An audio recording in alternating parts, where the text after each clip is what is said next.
everyone. Thank you for being here today, both in person and online. We're excited to host our very first Senior Scam Stopper event, so thank you so much. Just a little bit of housekeeping really quickly for those of you who are here in person. We have restrooms right outside that door that says exit right there. The men's restroom is to the left, the women's is to the right. And there are a few exits here for fire exits if need be. And I think that's pretty much it, other than if you get hungry or thirsty, there are some snacks and water back at our assembly table. And we have information at tables here for all the various departments that will be speaking today in the back of the room. So let's get started. I would like to introduce our Assembly Member, Dawn Addis. Please welcome the Assembly Member.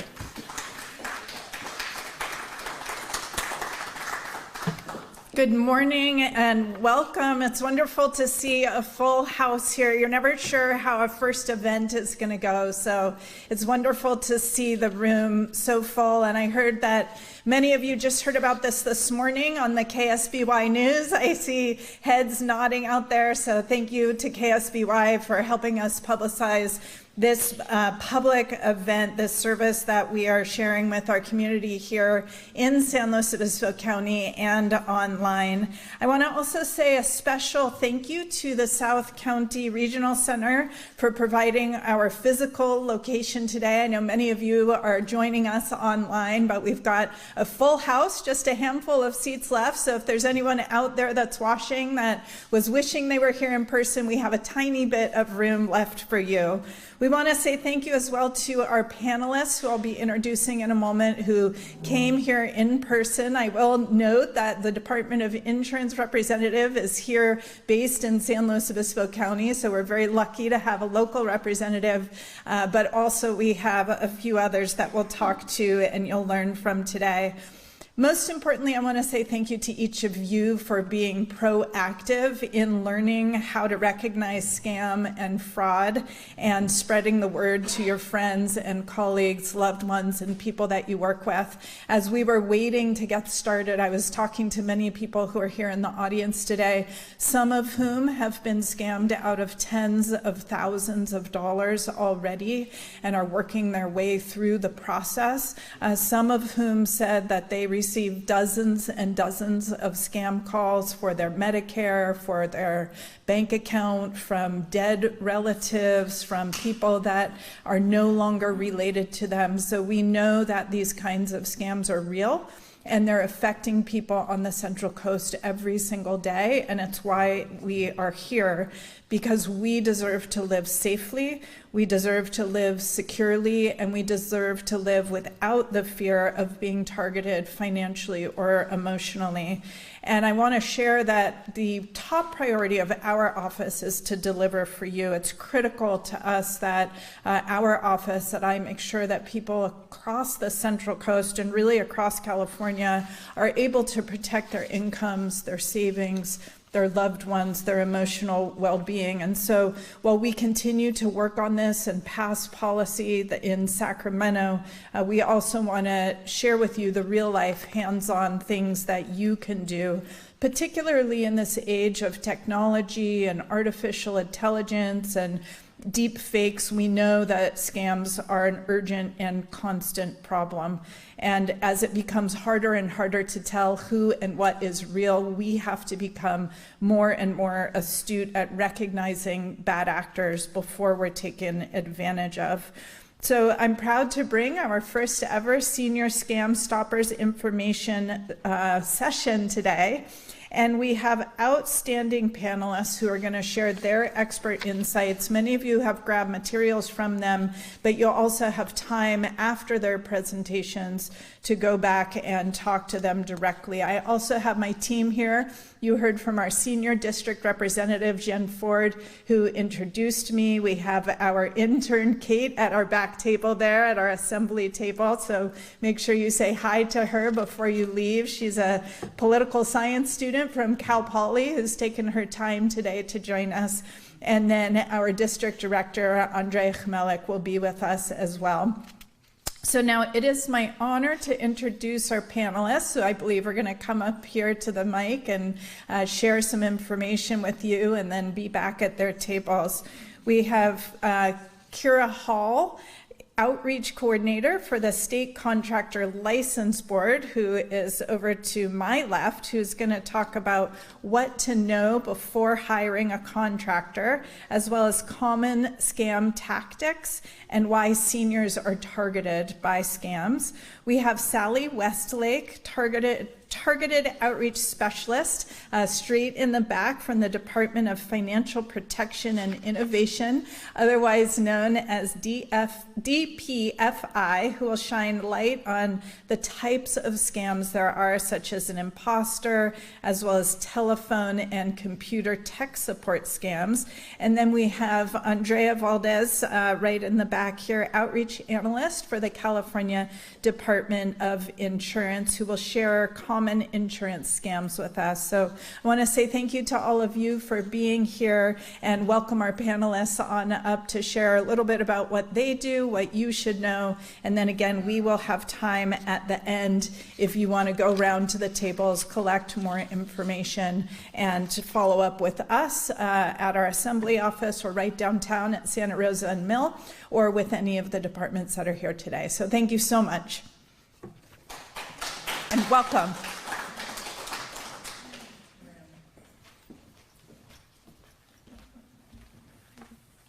All right, good morning, everyone. All right, I'm very tall and I'm very good at leaning back. So if at any point I get too quiet, feel free to raise your hand, shout out, and I'll make sure everyone can hear me. But thank you again so much to the Assemblymember's office and to her staff, to my partner presenters who are here today. You're going to learn a lot. And thank you to the South County Regional Center. It is an absolute pleasure to be here. And again, my name is Kira Hall. I am CSLB's Outreach Coordinator, also known as the Contractor State License Board.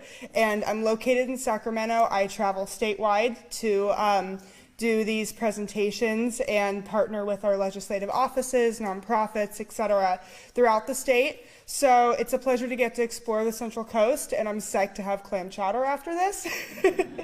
So thank you so much for taking the time to come learn today. And I know how many of you prior to today have heard of the Contractors Board before? Right? Okay, so that's a lot of hands. I'm thrilled to see that. So for those of you who might not know, we are the government agency that regulates the construction industry. And what that means in simple terms is that we license contractors to work in the state of California.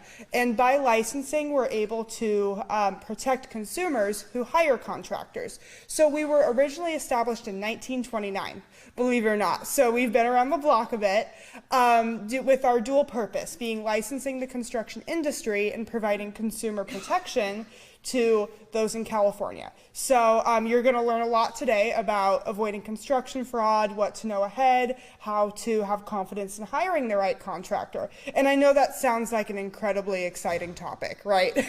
But I'm going to do my best to make it fun, because the more you smile, maybe laugh a little bit, right, the more you're going to remember. And that's the goal, because we want you to get something out of coming all the way out here to learn today.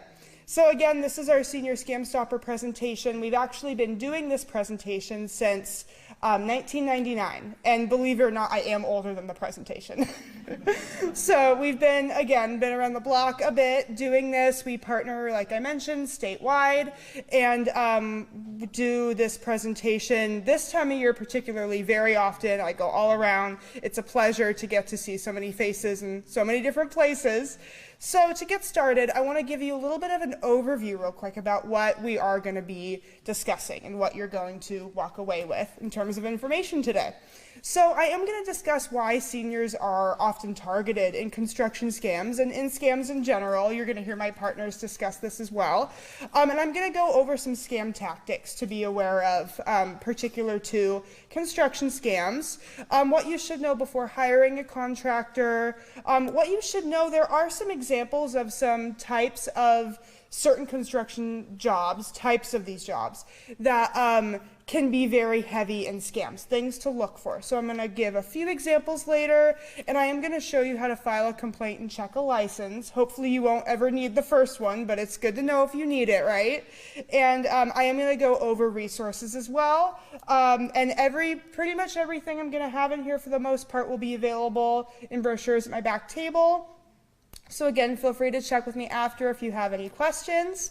So let's talk a bit about what seniors should know before hiring contractors and the importance of this. So seniors, how many of you here are homeowners? To start. Okay, great. So that's awesome to see. So this will be very relevant to most of you. And for those of you who aren't and you might be super bored, bear with me. Hopefully you learned something, right? But seniors are a population that might spend a lot of time alone, may live alone, and these can be targets when it comes to scammers going after individuals. But also, seniors, a lot of you might have accrued wealth, right? Nest eggs, Social Security, and scammers are aware of that. And they take advantage of people who are more likely not only to, have accrued wealth, but be polite, want to shake a hand, make eye contact, make a connection with someone, because that is a lovely quality that we want to see not get lost as time progresses, right? But there's still the people who take advantage of that, and we want you to be prepared and protected, and we don't want you to be manipulated, and we want you to feel confident when it comes to hiring people who are doing work on your home that maybe you've had for 50 years, or it's your safe haven. You don't want people stealing pipes out of your walls. You don't want people abandoning the job, right? You want it done right. And to kind of get rolling when it comes to thinking about scams. So scammers are attracted to any amount of money that they can get their hands on. So don't think that they're not going to put in the effort to initiate that with you, even if it's over a really small amount of money. Because that's how they start, right? The goal is to build rapport, build some kind of trust, and if they can determine that they succeed, right, in taking even a small amount, they're going to continue to get more because unfortunately that's when it comes to bad actors and fraudsters and scammers, they want to take as much as they can. That's unfortunately their goal. So let's have a very fun time learning about how to never have to deal with that, right? So just as we're taught as kids, don't answer the door to strangers. Don't feel pressure to talk to or open the door to someone who's on your property or at your door, who you don't recognize, who isn't invited. How many of you have solar? I know I talked to a few people today, right? Okay, so how many of you have had solar salesmen at your door? Yes, so this is something throughout California that we see a lot. We have a lot of sun in a lot of parts of the state. So that is something I'm going to talk a little bit more about later. But in general, do not ever feel pressure if you genuinely want solar or any construction service done, never feel pressure to talk to the first person that's like knocking down your door or giving you a sales pitch. I'll discuss that more later, but it's okay to say no. And it's okay to have boundaries and keep saying no. You're not a bad person. You're not being mean. There's someone at your door trying to push a service on you that maybe you don't want, or you're just not ready for, even if you're considering it. So something to be mindful of, and to get a couple smiles and wake everyone up this morning. So how many of you like to watch TV? Right, same, right? Very, very lovely, fun pastime. So how many of you like to watch crime shows, investigative shows, those like murder shows, right? They're very interesting. They're kind of a guilty pleasure, right? So I love bringing this up because it's a great example of why it's important when possible to avoid making cash payments. So when it comes to these shows, feel free to raise your hand, shout out. What do you see these investigators in these shows do? I know they're actors, but what do you see them do when they're trying to tie a suspect to a crime? What do they look for? What do they do? Bank account. There we go. Yes, part of it. Thank you. Anybody else? All the money. Yeah, I know. I get this almost every time, and I like seeing everyone smile. So the goal is to try to find things they can trace, information such as phone records, bank records, right? And when you pay in cash, it's not a traceable payment. And it's very common for scammers to ask for cash-only payments because it makes it way easier for them to take your money. And unfortunately, even when law enforcement is involved, it can be very difficult for them to get that money back to the victim. And you'll hear my partners discuss this more in length, particularly DFPI, but in general, something to be mindful of, because how many of you, let's say in the last 3 years, have hired a contractor? Right? Okay, it's something common we all have to do, right? So when it comes to this, so something to keep in mind that I really like to stress is if a legitimate business, someone who's licensed, has a business to perform construction services, if they can't run a card or take a check or can't take payment in any other form but cash, that's not very professional. That's not a very trustworthy business practice, right? So if they're pressuring you for cash only, be mindful, and it's okay, you know, to say no to that, because you want to be able to trust that your contractor is going to do, you know, put the money towards the job and nothing else. Okay, and I know I'm already giving you a lot of information. If there's anything you take away from this presentation today, I know we're tired this morning, I want it to be what's on this slide because it's so valuable to consumers. So projects priced at $1,000 or more require that the contractor have a license to do the work, the specific type of work, right? And what's important to know with that, so anything below that amount, how many of you hire like handymen or people to do small jobs around your home, maybe landscaping? Yeah, awesome. So anything like, so those are examples of what could fall under that amount. And if it falls under $1,000, they do not legally need to have a license. They can legally do work without one. Handymen, or at CSLB we call them handy persons, there is no handyman license. So that implies that they are doing unlicensed smaller jobs below the limit. So if your job is above that, they need to be licensed to do the specific type of work that you're hiring them to do. And get that sales pitch in writing, because verbal agreements, a really great handshake, gives you no legal protection. And information in writing does. And down payments, so money paid up front ahead of the work being done, or steps of the work being done, or materials delivered. So there is a limit to how much a consumer can pay up front ahead of the work. And that is 10% or $1,000 of the total contract price, whichever is less. So this is meant to help protect consumers from contractors who take a bunch of money up front ahead of the job and abandon it, or don't fully complete the job. It unfortunately happens often. And I'm going to give an example later of a type of job that we've seen this happen with a lot, which is obviously great to know about, and hopefully we'll see that decrease. So how many of you have ever, I'm asking a lot of questions because I want to, again, I know it's a lot of information. I want it to be somewhat interesting for all of you. So how many of you have ever paid in progress payments when you've done a construction job? Yeah, so this is pretty common, especially for larger jobs. So that is still applicable to the down payment limit when it comes to paying up front. Okay, and then when it comes to what you should know before you're hiring a contractor, get at least 3 bids, shop around, compare your options. Like I said, don't feel pressure to work with the first person you talk to. And I like to tell people, I've had someone come up to me before and go, I get 5 bids. I can't believe you're telling people to only get 3. And what I like to tell them is, good on you. Get however much information you feel you need to make an informed decision and to feel confident about who you're hiring, whether that's 3 or 5 or more. And ask to see the pocket license and photo ID. I know it's might be a little hard to see in the back. It's a little larger than it usually is, but it's a great resource because you can take that number that you see up here on the license and input it into our website to check that their license is active, that that they have the proper workers' comp and liability insurance, which is very important for them to have. And that they're also licensed, like I said, to do that specific type of work. CSLB licensed 45 different classifications. So if you're hiring someone to do plumbing work, they need to have a plumbing license and not like a landscaping license or a pool license. They need to be licensed in that type of work. And get a detailed written contract. You're going to hear me say that a lot because it's very beneficial for you to have it should you need it later.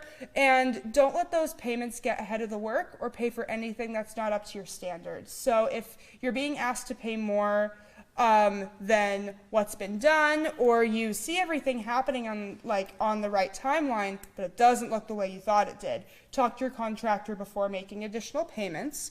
And also, so the reason for the workers' comp and liability insurance is that when this isn't in place and a crew is sent out to do work on your home and any of them may get injured on your property, the homeowner's liable for the injury when that's not in place. So that is why it is a licensing requirement. And again, so down payments cannot exceed 10% or $1,000 of the total contract price, whichever is less. You're going to hear me say it a lot because it is more recent legislation and it's very valuable to consumers. And keep all your documents, so photos, emails, text messages, receipts, the contract itself, keep that all in a place that you can easily access. Or keep track of, just like that cute little, maybe like floral box, right, that you have all your old family recipes in, something like that, to keep around should you need it. And all consumers do have 4 years from the date of the construction to file a complaint. So you do have that time should you realize later that something didn't go right. And anyone 65 and older does have a 5-day right to cancel a contract. Sometimes it happens where you sign something and you go, ooh, I feel like I did that too fast, or I don't know if I'm ready. Yikes. You do have that time, and anyone below 65 years has 3 days to cancel the contract. All right, and I know this won't be relevant to everyone in every community. I'm going to cover it real quick because of the relevance in the construction industry. So for those of you who aren't familiar, so ADUs are accessory dwelling units, and what that means is these are additional living spaces built either attached onto someone's existing home or structure or built detached onto their property.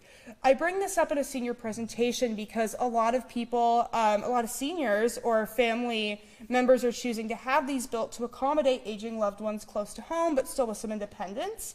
And the thing when it comes to these is they're very involved, they're very intensive. You're building an entire structure or attaching something to an existing structure.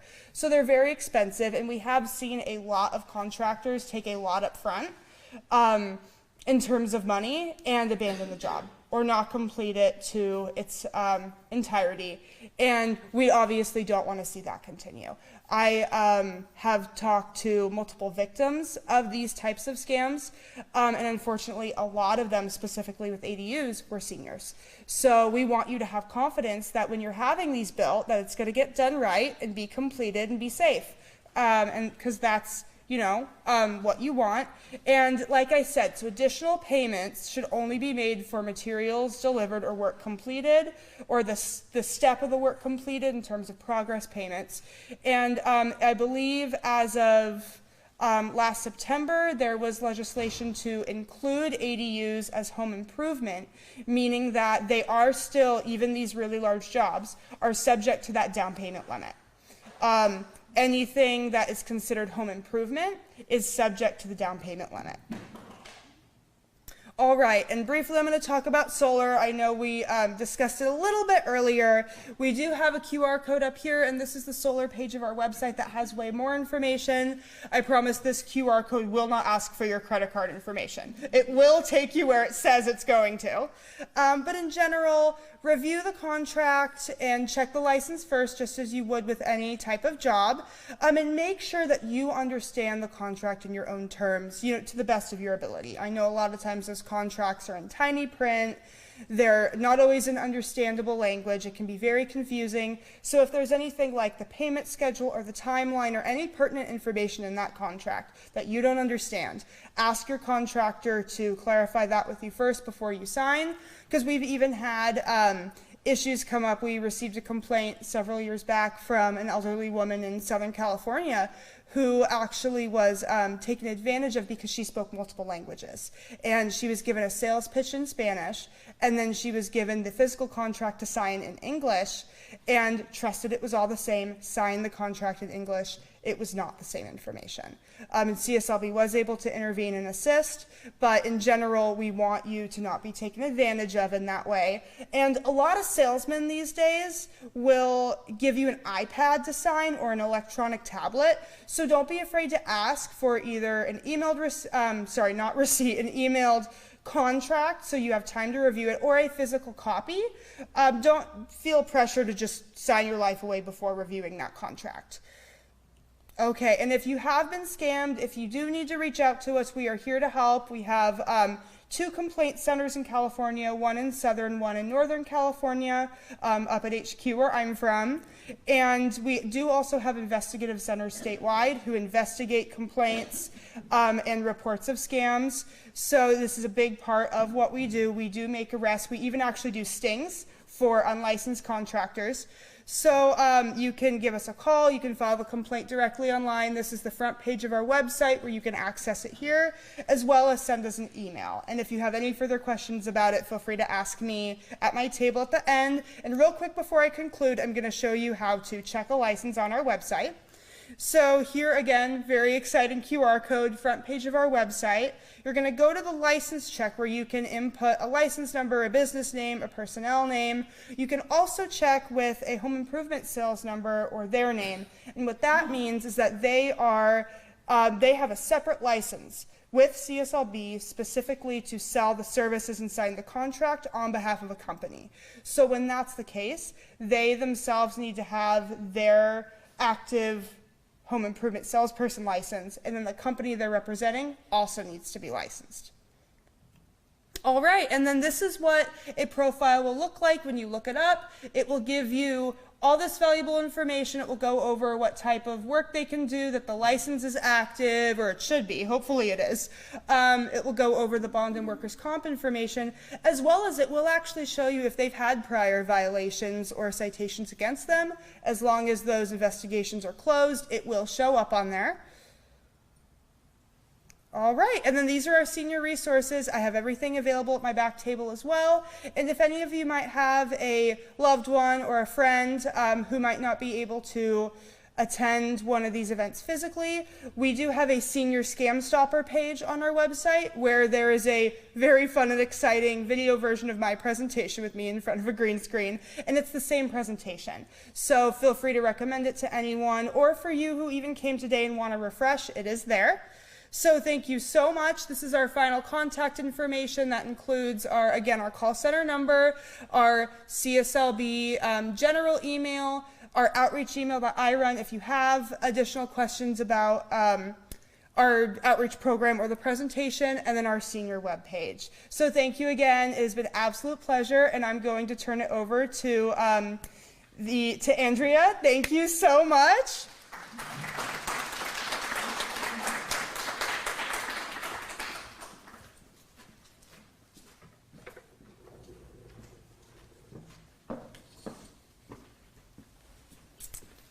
Hi, everybody.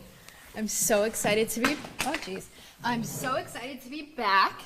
I just came back from maternity leave, so you guys are one of my first presentations back. I love Senior Scam Stoppers, so I'm really excited to be here. I'm actually living in San Luis Obispo County, although I just say SLO. I don't tell people I live in Atascadero because nobody knows where that is anyway, so we just say SLO. So I'm excited to be here on the Central Coast and excited to be here with you today. And again, I'm from the California Department of Insurance, so I'm going to start with a brief, Again, raise your hand if you can't hear me, anything like that.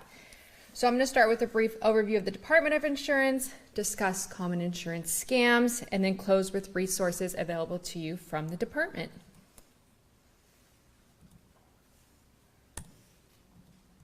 Do we just click? The arrow, right? Yeah.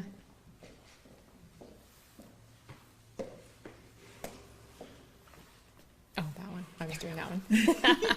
Okay, just a little agenda here for you today. So again, I'm going to be going over about the California Department of Insurance. We at the government love acronyms, so we also call it CDI.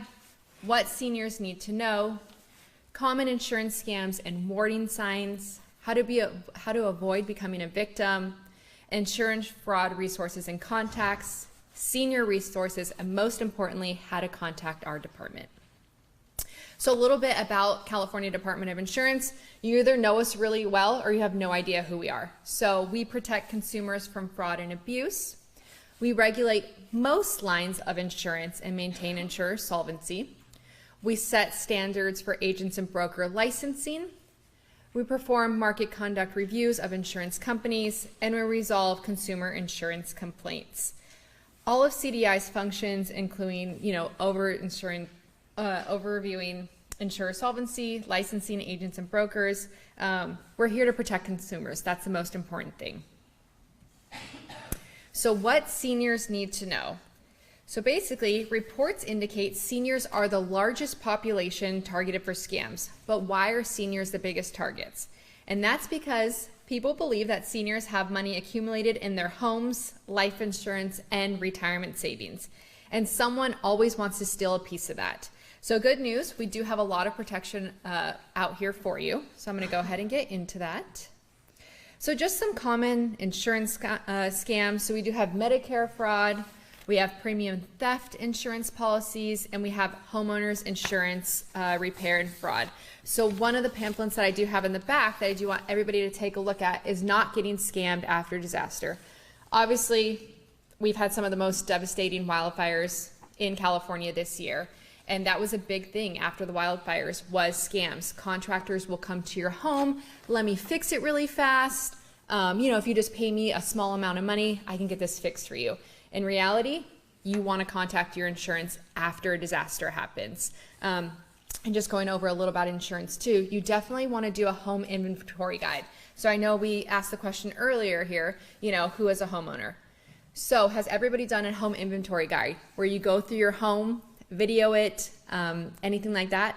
Okay, yes, our one insurance agent has, okay? So everybody else needs to as well, okay? So that's something that you definitely want to do because we're having a lot of issues post the fires and stuff where people are saying, I don't know what was in my home. Or even if you do video it, and we do have this available online, it is called our home inventory guide. It will go through room by room for you. Because it's those little things in drawers that you have no idea, or the TV, or people are trying to go through their homes and say, I don't know how much my home is worth or what's inside my home. So it's definitely been a big issue. So some of the other common insurance scams are auto insurance fraud. So yes, it still happens. I'll give a little bit of example. So let's say we are driving down the freeway, okay, or driving down any street. We're driving down Broad Street. And somebody comes in front of you, somebody comes behind you, and you rear end them, and then somebody comes behind you and hits you. And it could just be a light tap too. It doesn't even have to be anything serious. All of a sudden, they're getting out of the car, the light tap, one has a broken leg, they're limping, a broken neck. You know that did not happen in that car, okay? You want to call the police. Don't let anybody pressure you into anything, saying, give me $1,000 right now, and I'll be on my way. I mean, I don't know who carries $1,000 on them, but give me $100 right now and I will be on my way. Just pay me and let's move on. If something does not feel right, and we're going to say this several times during this presentation, if it does not feel good in your gut, contact the police. Get a police report, because then they can contact your insurance. They can say bodily injury, anything like that. So again, please get a police report. It does still happen. Another one is a really popular scam, and that is an annuity. And you're probably asking, why the annuity? And that's because California has spent on average $20 billion on annuities. And that is a ton of money to be made by scammers. So basically, annuity is a contract between you and the insurance company. So you buy it by making one or more premium payments. And in return, they make income payments to you for a fixed period of time in the future. So it's often used as an investment vehicle for retirement income. It's sold by licensed insurance agents. That's another thing to mention, licensed insurance agents. You can check anybody's license online on our website, and I will give you the website plenty of times, but it's insurance.ca.gov. You always want to make sure these insurance agents are licensed. And again, it's sold by a licensed insurance agent, usually with a financial background, and growth in annuities are also tax deferred. So our annuities, I was talking to somebody earlier, they're great for some. They can be great for some, but they're lousy for others. And that's because of the 7-year surrender charge. There's usually a big penalty for you to take out your money if you need it and maybe in case of an emergency. But insurance agents love to sell it because it's a big upfront commission. So that's when kind of like the wheeling and dealing starts. This is when an agent gets you into one annuity, and then in 12 months, 18 months, they're like, you know what? I found something even better, and you need this right now. And you need to switch right now. And that's another common thing with scams that we'll talk about. Everything that they do to seniors has to be done right now. They do not let you think on it. They don't give you time to process. I promise you, nothing needs to be done right now. I work in government, okay? We're slower. Nothing needs to be done right now, okay? And so what that means to you is that you may be hit with a penalty for early withdrawal, but it's upfront commission for the agent, and you might even have a tax implication on top of it. But again, if you have a financial advisor, someone you've been working with for years, who they know your financial goals, your risk tolerance, and suggest adding an annuity to your portfolio, and they explain the type of annuity, the pros and cons, and why it makes sense to you, then yes, it can be great for you. And again, don't make the decision to purchase an annuity right away. Sleep on it, think it over with a family member or someone you trust. And again, if it's a good deal today, I promise it's going to be a good deal tomorrow or next week or probably the month after as well. So again, never feel pressured. So just some warning signs that I'm going to let you know about. So we all know the saying, if it's too good to be true, it probably is. So the agent offers free seminars. My parents get invited to Sizzler like weekly, okay? My dad loves it, so he always wants to go. But I'm like, Dad, no. So again, free seminars in places like assisted living centers, retirement communities, places of worships, or even nice restaurants. I promise you, they will promise you a steak dinner. But hey, make sure you bring that bank statement too. The agent offers to create or update a living trust in order to see your financial information. Again, they're trying to find new clients that can be worth a lot of money. They're trying to get that free living trust. They want your financial information, and it's up to you to guard it. Remember, again, there is no senior retirement living trust specialist. Someone made that up, and they gave that name to themselves. So again, there's no senior retirement living specialist. And again, seniors have more rights when it comes to insurance, and this is called the Senior Insurance Bill of Rights. And the full list can be found on our website. But one of the senior rights is that you may review a policy of life, annuity, long-term care, or Medicare supplement for 30 days after you receive the policy in order to decide whether you wish to keep the policy or if you decide you do not want the policy, and you can return it for a full refund. And this is good for everything except variable annuities. So what are some ways that you can avoid being a victim? So you definitely want to check the status of the insurance company and agent on our website. Again, check the license online. You want to make sure they are in good standing. It will say online too if they have a restricted license or not. You should always, when you're answering, questions on any of your paperwork, answering truthfully and thoughtfully. False statements or omissions can, cancel the policy. Here's a big thing. Do not leave any blank spaces on an application, because dishonest insurance agents will go on your application and fill in your name. You also, again, we've told you this several times, do not pay in cash. Make sure that checks are payable to the insurance company or an agency. Never give it to the insurance agent's name or in cash. Do not buy coverage you can't afford if they're really pushing it and you're like, I just cannot afford this. Avoid being underinsured or overinsured. And most importantly, ask questions. Bring somebody you trust along with you if it is something you're purchasing. What does this policy cover? What is it including? What is the cost and how often? And is it suitable for me and my financial situation? Again, never feel pressure or intimidated. If they're having you sign it right there on the spot, it's kind of a thing to you. Oh my gosh, no, this is not something I want to do. Sleep on it. Take a day, take a week. I promise you, you can always come back to it, and never sign anything you do not understand.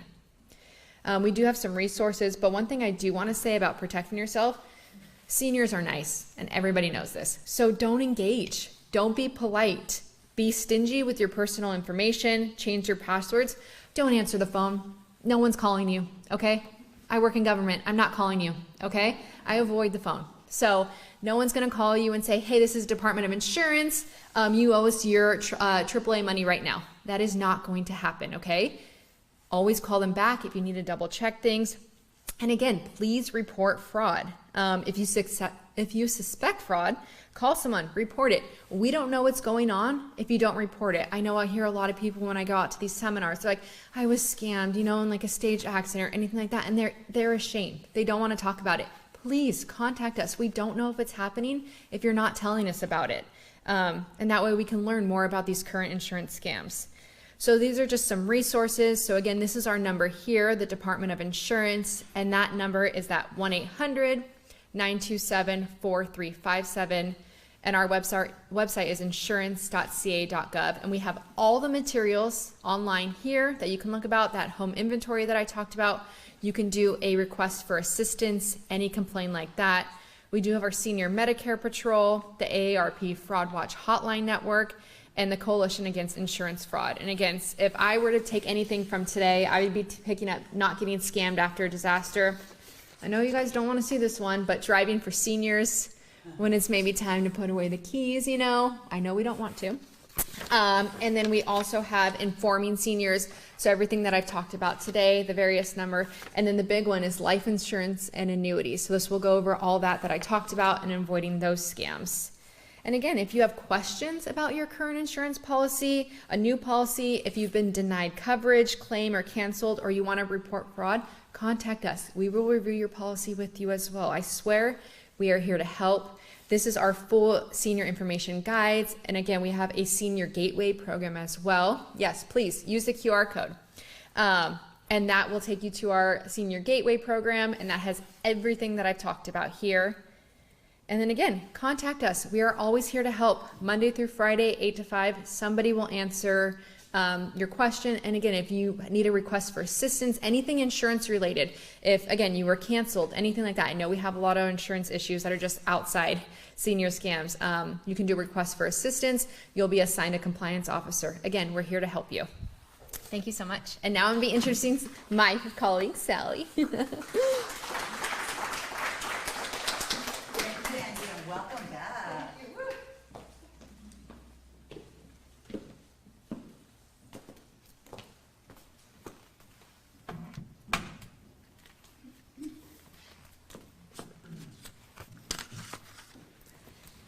According to the FBI's Internet Crime Report, Americans over the age of 60 lost $4.8 billion to fraud in 2024. 40% increase from 2023. Projected numbers for 2025 we know is going to be higher. And even in reality, only on average, 1 out of 4 Americans actually even report fraud. So that number is probably even higher. Well, thank you all for being here today. My name is Sally Westlake, and I'm the Targeted Outreach Specialist for a state agency called Department of Financial Protection and Innovation, or DFPI for short. What I'm here to talk about today is what steps can you take? What can you do to protect yourself from financial frauds and scams so that you don't become the next victim? And if you do fall for a victim, what next? What do you do? Where do you go? How do you report it? How do you protect yourself going forward? First, I'm going to start off by thanking Assemblywoman Addis and her staffer for organizing this wonderful event. We hope to see you maybe next year, right? So, if you remember anything from my presentation today, this is it. I want you to stop, look, and think. Before you click, tap, send somebody money that you've never met in person. Right? You might get that spam email. You might get that call from your grandson who's sitting in jail and you want to send the money quickly. Right? I want you to stop what you're thinking. Stop what you're doing. Put down that phone. Walk away from that email, from that message before you do anything, and just take a breather and think about what it is you're about to do.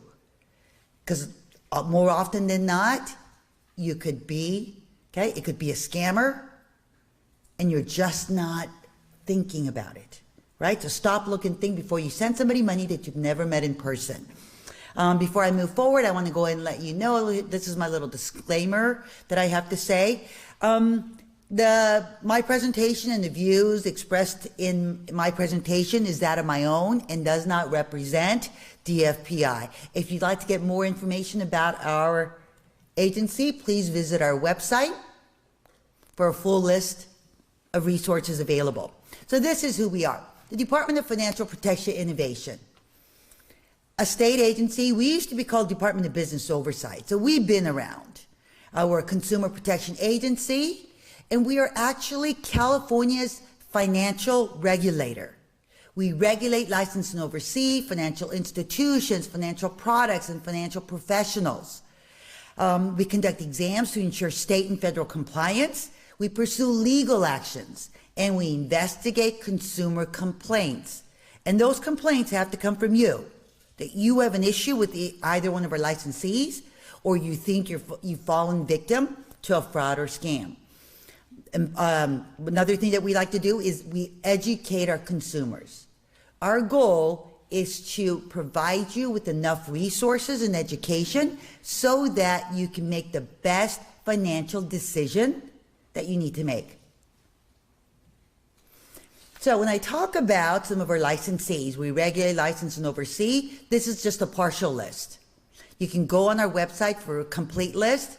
We're talking about state-chartered banks and credit unions. Not your Wells Fargo, not your Bank of America, not Chase Bank, because they're federally chartered and they're under FDIC or Office of Comptroller jurisdiction. We're talking about maybe Bank of Slow, your Logix Credit Union. So state-chartered banks and credit unions. Your residential mortgage loan servicers, your California finance lenders, your PACE administrators, your escrow agents, your payday loans, your money transmitters like Venmo, PayPal, Zelle, Western Union, investment advisors, broker-dealers, franchises, debt collectors, credit reporting agencies, and more. If they're going to do business in the state of California, they do have to be licensed with us. So if you want to check the license status, I know Kira's mentioned it, I know Andrew's mentioned it, but go on our website. You can check the license status. You want to make sure they're in good standing. But also, if you're worried, if you think you've been contacted by a scammer and you just want to know, you just want to ask questions about a financial scam, call us at our toll-free number at 866-275-2677. My contact information is also in the packet of information that I handed out. But here's the thing, what's different about our phone number is that if you call our number, we're different than some of the other state agencies out there, and I can't name them, right? But when you call us, you can talk to a live person within about 5 minutes. We're not the other state agency where you're on hold for an hour, right? And then it says, you're the next person in queue, and you're excited, you're ready, and then it goes click. Right? You're like, oh my God, what am I going to do? Do I call back? Do I call back tomorrow? You just lost an hour of your time. When you call us, on average, the wait time is about 5 minutes where you can talk to a live person and ask questions that you need to. But again, you can also go to our website at dfpi.ca.gov and look at our wealth of information that's on there, including our crypto scam tracker. If you're worried about, you've been contacted about investing in crypto and you're like, I don't know, is this a scam? What do you need to do? Right? We have something called a crypto scam tracker. Take a look.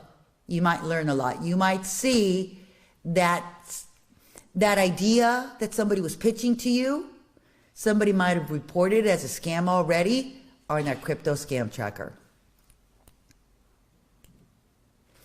Do not respond to scammers. Sounds easy enough, right? Ignore anyone contacting you that you do not know. There are 3 primary ways that these scammers are reaching out to our older adults. First one is called vishing. They're calling you on your telephone, whether it's your cell phone, your landline, they're leaving you voice messages. But with technology, they use a service called spoofing. They can make any phone number look like it's coming from a different phone number. So if your caller ID is reading IRS, Social Security Administration, Medicare, even your bank, you may not be able to trust it. So what you want to do is let it go into voicemail. If it's a real call, they'll leave you a message. But even then, you have to be concerned about who's leaving you messages. Because if Mr. Smith from the IRS leaves you a message, how do you know it's really Mr. Smith? Right? So we all have to protect ourselves. So next thing is phishing. Everyone's heard of this term, phishing.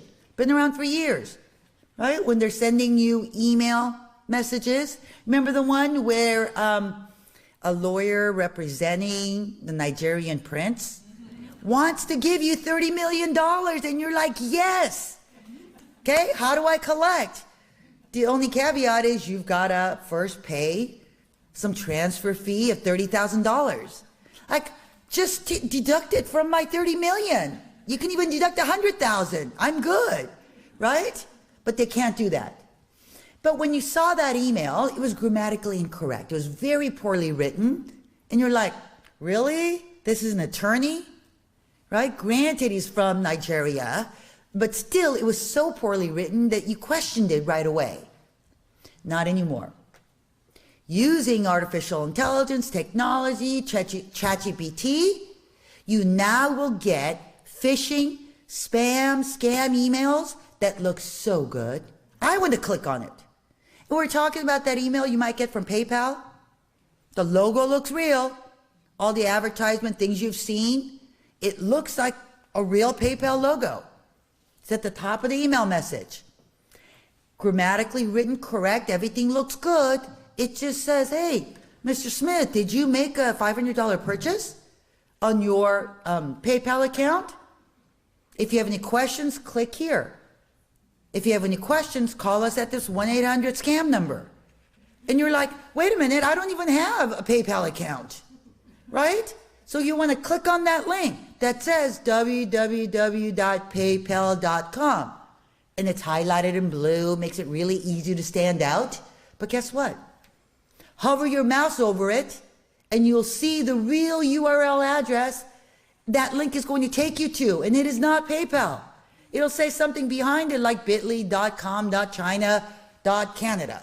Something long, it's not the real website. But what you see on the face of it says paypal.com, misleading you. And that's what these scammers do. They want to rush you into thinking, into making a decision where you kind of go, okay, I'll just click here. Or call that toll-free number thinking it's going to go to PayPal. But how do you know? Smishing.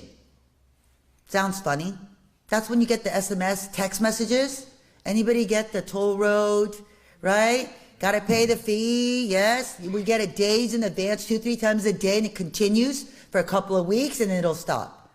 And then might pick up again, right? Until you get the USPS, delivery address, right? Until you get that one again. They kind of recycle because it costs these scammers literally nothing to send out these robocalls, these SMS text messages, and all it takes is one of you to click on that link, to call that phone number, right? To respond to that text message.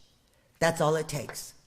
Because you've gotten those calls, robocalls, where you thought it was a good call, and so you answer and you say hello, and there's nobody there. And you say hello again, and then you'll hear a delayed click, and then a live person comes on. Because that's what it was. It was a robocall. They sent out thousands of calls. You answered. So now that system is scrambling to find an agent, a scammer, to connect you with. That's why the delay is there. Okay? So text messages that says, click here, call back number, reply back. Guess what? Delete, delete, delete. Do not respond. Do not engage. If you get an email or a text message or phone call that you were not expecting, but you're worried, you're kind of concerned, you think maybe there could be an issue, they need to verify, go to the source, look up the real number. But when you get these messages that you were not expecting, you are not going to respond. You don't need to report it and block the number. Just delete it. Delete, delete, delete. Because here's what happens. When you hang up that phone call that's a spam likely, guess what? When you hang up that call, it lets the other end know that there was a live person who had time to hang up on that call. It lets them know. It's basically verifying your phone number as a good number.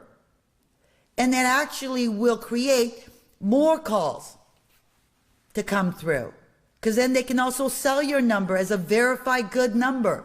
That it is a person, it is not a fax machine, it is not a business entity. So you get a spam likely call, just let it go into voicemail. You know if it's real, it'll leave you a message, right? Text message, delete, delete, delete. I don't care if it's from your bank, it's who it's from, you're going to delete it, and then you'll go to the source and look up the real number and confirm whether there's a problem or not. Very often we get, our older adults are sent wrong text messages, which is, hi Joe, hey, I'm looking forward to meeting up for dinner this Friday at 7. Are we still on? And you're like, oh, they had the wrong number. Okay, as I know Andrea mentioned and Kara mentioned, some of you guys are really nice, too nice, but not all of you, but you're going to respond and you're going to say, oh, hey, you had the wrong number, right? And that's what these scammers rely on. For you to text back, again, verifying that it's a good number and that you had time to engage, and then they start texting you back, creating a conversation over a period of time, creating a friendship, where you look forward to that text message from the scammer. Okay, that's how it starts. So, do not send money to someone you've never met in person. Do not engage. These scammers are very good at what they do. The longer you stay on the phone with them, the longer you engage, eventually, ultimately, you are going to be sharing some information about you, your personal identifying information. Remember, these scammers, it's their full-time job to scam you out of your money. So beware of these common scams. Again, this is not a full list. This is a partial list. But we're going to start off with, I like to kind of put everything under the imposter category, because ultimately these scammers are pretending to be somebody else, an imposter, to get you to give them your money or to send them your personal identifying information. So, grandparent, relative scams, you guys all heard about that, right? Anybody gotten those calls? Okay, often you get that call, it says, Grandma, Grandma, it's me.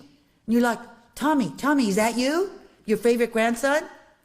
Like, yeah, Grandma, I was surfing in Mexico, got in a fight, I'm in jail, I need your help. Please don't tell my mom and dad, right? Probably called out sick from work and he's surfing in Mexico. So you're like, okay, what can I do? What can I do to help? He passes the phone on to an officer who comes on and says, yeah, Tommy's been bad. If you don't post bail in the next couple of hours, it's Friday, the courts are going to close and he's going to be sitting in jail over the weekend. And we've all heard stories, right, about Mexican jail. So we're not going to leave our favorite grandson in jail over the weekend. So the first thing you want to do is, okay, how fast can I send in the money? Well, guess what? These scammers are so good at what they do. Besides the gift cards, right, that you were supposed to go to Walmart, buy, scratch off the number, and give to them. They also wanted cryptocurrency. Did you guys know that there's a cryptocurrency ATM machines in your 7-Eleven, liquor stores, at some gas stations? I see a couple of nodding heads, but you may not be aware of it because when you see an ATM machine, you just assumed it was a regular cash dispensing, green dollar, right, dispensing ATM. No, some of them are cryptocurrency machines that scammers are guiding our older adults to go and feed it cash, okay, as part of a scam. So when you hear about cryptocurrency, red flag should be going off. Another way that these scammers like to be paid is cash. They just want you to go to the bank. They'll stay on the phone with you while you go to the bank, withdraw $5,000, $10,000, come home, put it in a brown paper bag. You know how they have Uber Eats, they deliver you food? Well, they'll use a delivery service to pick up that brown mega cash from your front door. What's next now that these scammers like to use? Gold bars. They want you to go to Costco and buy these gold bars, put it in a brown paper bag, put it outside your front door. Sometimes they want you to FedEx the cash. They want you to FedEx the gold bars. But that's how these scammers like to be paid. So you have to be aware how scammers like to be paid. And the reason they like these payment methods is because it's untraceable. Once it's gone, it's gone. Hard to get back. So when you hear somebody asking for this type of payment, that should raise some red flags, right? But the grandparent, long roundabout way, but going back to the grandparent relative scam, here's what you're going to do. Create a family safe word or phrase. Anyone done that? No? You're going to create a family safe word or phrase, but it can't be something that I can find on the internet, right? Nothing with public information, nothing on your social media accounts. If I go to your Facebook account, okay, I can find out what city you lived in, what high school you went to, right? Public information, it's out there. And the scammers are using it to target you. So your family safe word should be something weird. Like, Sally from the DFPI told me to create this phrase. Something that doesn't have anything to do with your family, that you want to share with your children, your grandchildren, cousins, anybody who's basically got an iPhone is who you want to share it with. So when you get that grandparent scam relative on there, or the officer on there, you say, Officer Smith, I'd love to get the money to you. Can you just ask Tommy what our family safe word is? I mean, you just talked to him. He was right there. He should be able to tell you, right? That's one way to protect yourself. Romance scams, if it sounds too good to be true, it probably is. 2 women in South America thought they were having a romantic relationship with Brad Pitt. Come on, really? They were vulnerable. And these are, good-looking women. They didn't know each other. But in total loss, over $700,000. They thought they were having a relationship with Brad Pitt. It happens. It can happen to any one of us. So whatever you learn today, make sure, talk about it with your family, friends. When you go out to lunch today, maybe after our presentation, you go to lunch, invite another friend, talk to them, and you can laugh about it, right? But share the information. Government imposters, okay? Oh. Okay, that was my alarm telling me I'm close to being out of time. So I'm going to wrap it up here. I can talk about scams for the next couple of hours, and I'll still have more to share, right? Government imposters. Government agencies do not call you out of the blue. The IRS, Medicare, Social Security Administration, they just do not call you out of the blue. They don't have time. They don't even call you when you ask to be called back, right? We all know that. So if they're going to contact you, they're going to send it to you in writing, right? Send you few mail and then certified mail, things like that. They do not call you. They don't take payment over the phone, especially not with gift cards or cash. So if you ever get that call from Mr. Smith from the IRS, they're telling you to call that 1-800-SCAM number, you are going to verify. You're going to Google and look up the real number, IRS customer service number. That's the number you call. That's what you do. Anytime you get an email, text message, voice message out of the blue, you're going to go to the source, look up the real number, and verify if there really is an issue. So again, government agencies do not call you out of the blue. They don't take payment over the phone, and they do not threaten you. Government agencies do not call you and threaten you out of the blue. Investment scams, again, has a lot to do with cryptocurrency. More information is available on our website. Tech support scams. Anybody get that pop-up ad on their computer? No? Nobody? That says, virus warning, right? Your computer's been infected. And you see the Microsoft logo, McAfee, real good-looking logo that looks real with the toll-free number. And sometimes it'll say, oh, for $299.99, we can take care of your problem for you. If you call that number, this is what you're calling. A scam call center is where you're calling. It is not real. When you get that pop-up ad, you try to close it out with the X. You can't close it. Sounds going off telling you, virus warning, virus warning. What are you going to do? Unplug the computer from the wall. Do a hard shutdown. Just unplug it. Wait 10 minutes, and it should be gone. But if you really think there's an issue with your computer, you need to go to a specialist.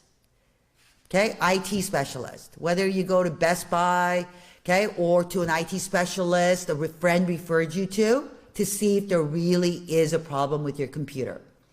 But I want to show you this because if you call that phone number, okay, it goes to a tech support scam call center, and guess what? The guy that answers says, I've got a live one. We sent out thousands of these pop-up ads, and look, somebody answered. Somebody called us. And that's what they're waiting for. These tech support scams might start off as small, $200, $300, but then it's $1,000, $2,000, $5,000. You give them control, remote access onto your computer so they can help you fix it, that bigger issue now that it's come to. And then ultimately, they start to threaten you and say, hey, look, I can see I'm in your email, I'm in your computer, I've got access to all your contacts, I've got access to your bank accounts. They know exactly how much money you have in your accounts because you gave them remote access onto your account at this point. So they start to threaten you and say, you know what, Sally, I've noticed that you have accessed illegal accounts, illegal activity. And if you don't give me 10,000, if you don't give me 50,000, I'm going to let everybody in your contact list know that you've been doing these bad things. That's how it starts. They will start to threaten you. They'll tell you they're going to report you to local law enforcement. You're like, I didn't do anything wrong. But remember, these scammers are so good at what they do. They scare you. They don't want you to talk to your family. They know exactly how much money you have. So it continues until they can take as much money as they can from you. So this is where you need to see the signs, warning signs, right? If you think you're being targeted, please talk to somebody. So how to avoid a scam, protect yourself, recap, do not engage, create a family safe word or phrase, consider monitoring and freezing your credit. In the packets that I handed out, I gave information about the 3 major credit reporting agencies. We regulate, license them. So if you have a problem with them, you come to us. Identity theft is why you'd want to consider freezing your credit. Do not send money via gift card, wire transfer, cryptocurrency. Don't send money to someone you've never met in person. Sounds simple enough, right? Gotta remember, verify if there really is an issue. Even if it's your bank that sends you a text message, fraud alert, leaves you a message. You don't know if that's really Mr. Smith from Wells Fargo. What are you going to do? You're going to go to the source by calling the real number on the back of your debit card. Better yet, all of you are here today. I'm assuming you're retired and have time, right? Drive yourself down to the bank and say, hey, I got this text message. I got this email. Is this real? That's how you verify, by going to the source. Report fraud. I mentioned earlier, 1 out of 4 Americans on average is reporting fraud. It's important for you to report fraud, not only so that you can maybe recover some of your money, but also help protect your friends, your family, your neighbors from also falling for the same type of fraud. So, financial fraud, give us a call. You can file a formal complaint. If you're not sure what financial institution, who's the state regulatory agency, come to us. If it's not us, we'll refer you to the right state agency, right? So you can contact us at dfpi.ca.gov or call us at 866-275-2677. Next step, report it to your local law enforcement, sheriff's department, police department, and you're going to file a report. Depending on the type of fraud, they may not actually have time to be able to investigate your specific scam, but you still want that report number because you're going to take that and then report it to the FTC. Take a picture of the site, if you need it, to the Federal Trade Commission and report fraud.ftc.gov. Then you're going to next take it to the Cyber Internet Crime Center from the FBI. If you or someone you know, 60 plus, has been a victim of fraud, you can call the National Elder Fraud Hotline for help. This is a great resources to have. This slide, I definitely want to encourage you to take a picture of or write down the phone number of 833-372-8311. This was put together from the U.S. Department of Justice. Why? To help our older adults have a place to go if they need help. If you don't know who to go to for help, you didn't know to come to us, FTC, you're not tech savvy, you don't want to go online, file a report, and you need somebody to talk to, you can get started here. They can actually help you file the claim, and report it to the FTC and the FBI. Okay, again, 833-372-8311. Again, here is my contact information. You can go to our website at dfpi.ca.gov. You can call us at our toll-free number. You can also email us at outreach@dfpi.ca.gov. Or we also have a monthly newsletter. If you'd like to know more about the work that we do, our enforcement action, our work in the community, our crypto scam tracker, what's happening in the financial service industry in California, you can sign up for our monthly newsletter. Stop, look, and think. Before you click, tap, send somebody money that you've never met in person. Well, before I close out today, I'm going to talk to you about our special pens. Everybody got one? Remember I mentioned I had a very special pen? It's special because it's an anti-fraud gel pen. So I know most of us don't write checks, but at least we might write one every couple of months. But when you write that check, and if you put it in the blue mailbox, there's still millions of dollars being stolen out of those blue boxes. So when the scammers find cash, checks, gift cards, what do they do with the checks? They have a special solution that will wash off the ink. They make it to Joe Scammer, thousands of dollars, and they will take the money, steal the money out of your bank account before you realize that that check never made it to the intended destination, or the bank giver realizes that that's an altered check. But if you use my very special anti-fraud gel pen, they cannot wash off the ink. And it's got our logo, everything on here, compliments of DFPI. But if you lose this pen, you can actually buy it on Amazon. You can buy it at Office Depot. It's called Anti-Fraud Gel Pen. You've been a wonderful audience. Thank you so much for your time today. What I'd like to do is bring up our speakers, Kira and Andrea, and we can go ahead and we have a few minutes left to answer some questions. And then if we don't have time to get to all of your questions today, please visit us at our table and we can talk to you one-on-one. Thank you.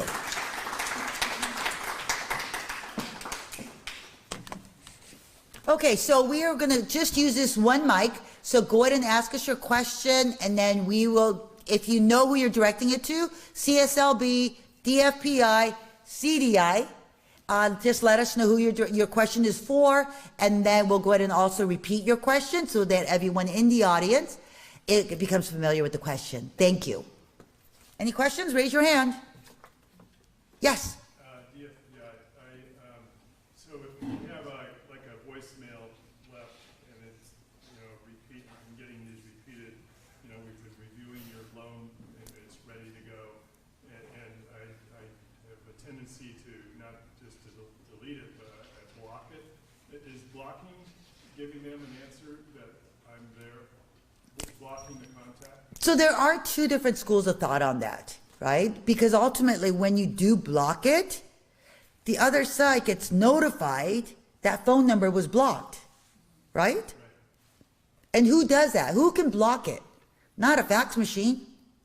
Business entities are not taking the time to block that number. So who is it? A live person that is actually blocking it.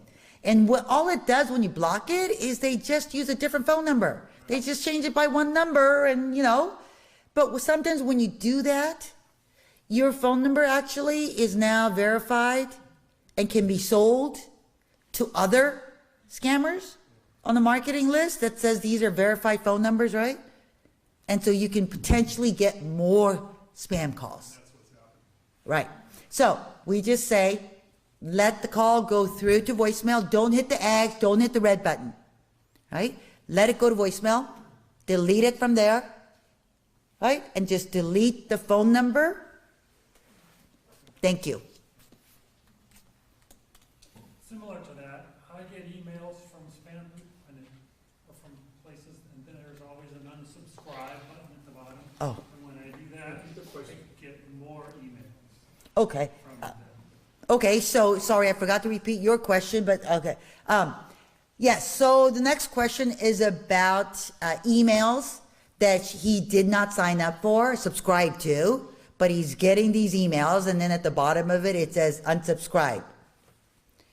Do not unsubscribe to emails that you get that you did not subscribe to, right? I signed up for Macy's to, their newsletter and their texting because I wanted to get that 10% off when I was buying something on Macy's website. Great. So I get the Macy's email. I know I signed up for that. But when I start to get these emails from other companies that I did not subscribe to, your email address got sold to some marketing company. And when you unsubscribe, that again verifies that that's a good email, right? So all you're going to do is just delete, delete, delete. Stop, look, and think. Delete, delete, delete. Thank you for that question. Next question. Yes. When a complaint is filed with the FBI, how does the process work? How long does it take? And is there any enforcement that happens to these scammers? Okay, so we have a question about what happens through the complaint process when you file a complaint with the Department of Financial Protection Innovation. So it depends on the type of complaint that gets submitted. But when you submit a complaint online, because it has to be done, legally, what we'll do is we'll open up a case. You'll be notified with the case number via email or also in writing. And then we will notify the entity, the licensee, that there's a complaint that's been submitted against you, and that we will request documentation from them as well as from you. What supporting documents do you have to basically make your case? And then we want to see if the licensee did anything wrong legally, is what we're researching, is what we're doing, right? We normally don't take enforcement action against one licensee. I mean, yes, they can have a administrative enforcement action against them, but it isn't like we can sue them for, lots of money, unless there is multiple cases, right, of similar complaints filed against this licensee, in which case it could come to pulling their license. Currently, our last enforcement action we did was the FBI recovers $51 million to this business entity because they were selling precious metals, coins, gold, targeting our older adults, charging enormous fees, telling you that, it's safe. This is how you should invest your money, right? Buy it with your IRA, buy it with your 401k. So we were able to recover, this is just on our website, $51 million against one business entity. So different levels, just depends on, and as far as time frame goes, we don't know, right? They have to respond. The business entity does have certain dates that they have to comply. If we request information, they have to respond to us within a certain period of time, right? But it could be an ongoing investigation, just depending on how big the issue is. Thank you for that question. Any other questions for CSLB or for the Department of Insurance? There we go. So if we go onto the website and look up someone's license, does it list pending license reviews or just past complaints? Okay, so the question is when you're looking up the the license status on the CSLB website. So to clarify, are you asking if they have violations, if it's pending, or are you asking just the license status itself? I'm looking for, like, if I want to hire someone and I see there's 3 things pending, I would probably go to the next guy. I wouldn't.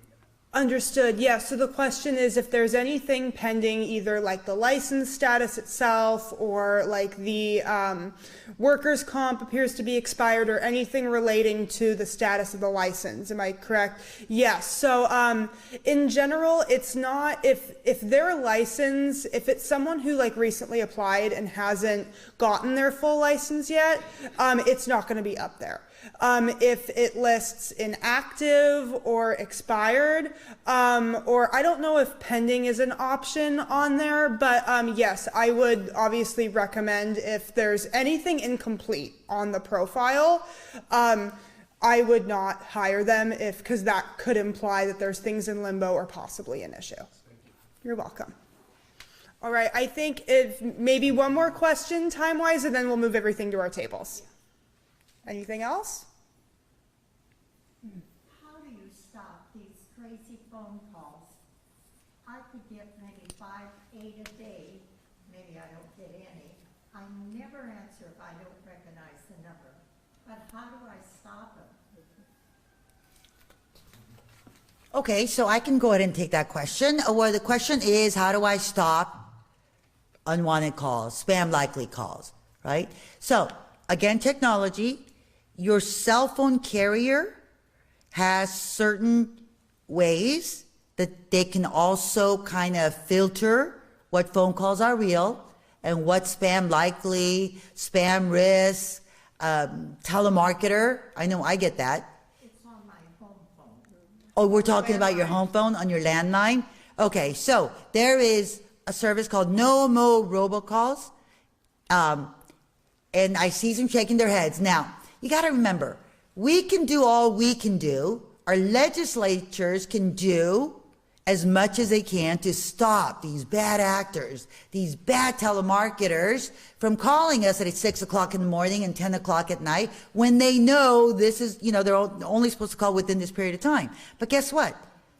They're not even, working out of the United States. They're in different countries. They're called, so they don't follow the laws of the United States. And so it's kind of like playing whack-a-mole.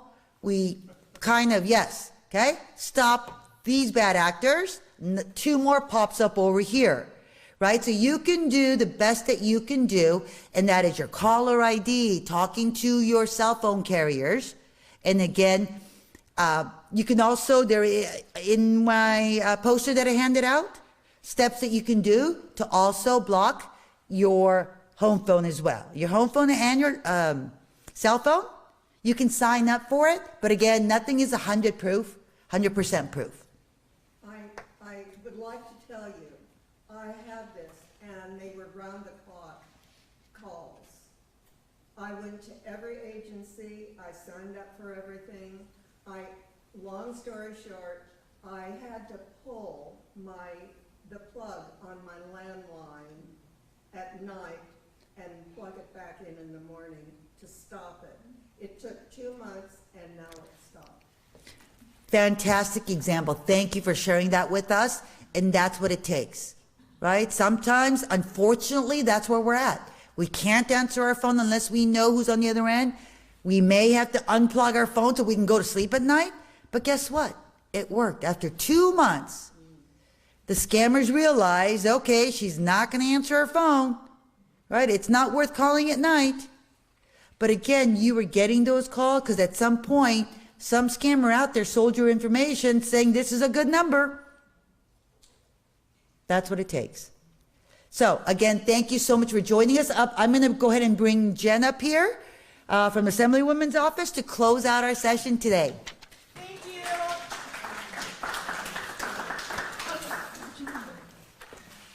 Thank you so much. Sally, Kira, and Andrea, we are so lucky to have you here. Some of you have traveled, a few of you traveled quite a distance to get here, and we're just so very appreciative. As you can see here on the screen, we've listed our local district office. If you're watching online, you can find our other district offices' phone number on the website there at the bottom. Our district office, I just want to put a really quick plug. All of the offices that are here, the different departments are very important. Please go to them directly. But if you're not quite sure, you can always give us a call. Myself or our intern or my colleague will answer the phone, and we'll help you get to the right place. So if you're feeling frustrated, please give us a call. We're here to help.